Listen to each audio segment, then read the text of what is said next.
大家好，我係 Miss Helen。首先多謝大家呢幾年嘅支持。經過一段時間嘅優化之後，今年2027至2028年嘅鋼琴考試教學影片，除咗研究細節位之外，仲會教大家用最適當嘅練習方法，令到學習更加有效率。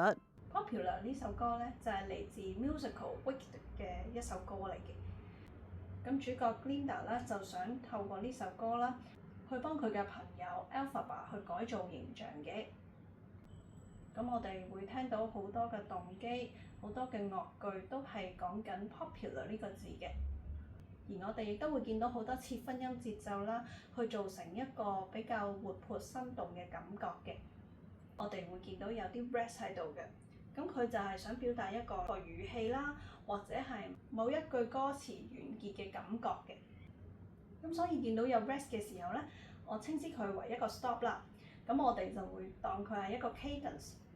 所以咧，我哋要練習嘅咧就係一個 freeze 嘅動作。當見到有 rest 嘅時候咧，我哋就要完全拎起隻手啦。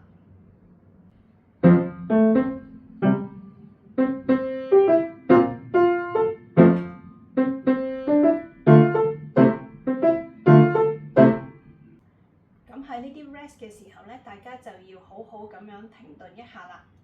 而喺 Section B bar 13嗰度開始啦，我哋會見到個左手係比較整齊一啲㗎啦。通常我哋彈琴兩隻手嚟講咧，一隻手做一個穩定嘅節奏，另一隻手就做切分音。咁兩隻手咧就會做咗一個前後嘅感覺啦。記得嗰啲 chord 咧要好穩定咁進行啦。我哋嗰個手腕咧就輕輕向上喐一喐。咁我哋咧就會可以好容易去到後邊嗰個 chord 㗎啦。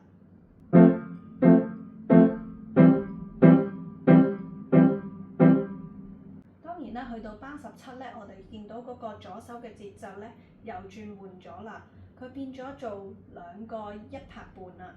咁呢個都係一個比較獨特嘅節奏啦，亦都係切分音嘅地方嚟嘅。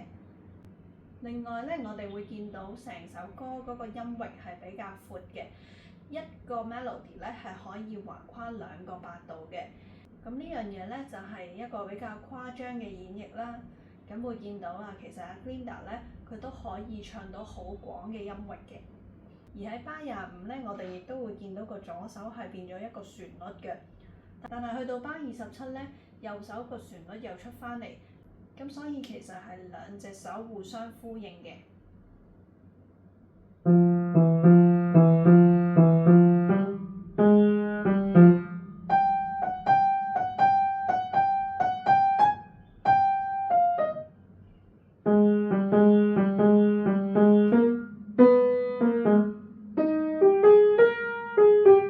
仲有一個比較重要嘅位咧，就係bar 31開始嘅切分音啦。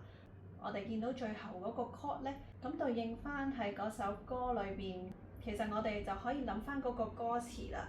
佢係一個句嘅開頭嚟嘅，咁所以我哋要特別強調少少啦。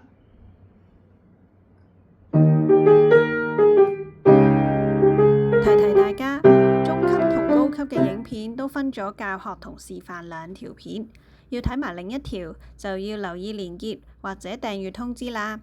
影片會不定期更新，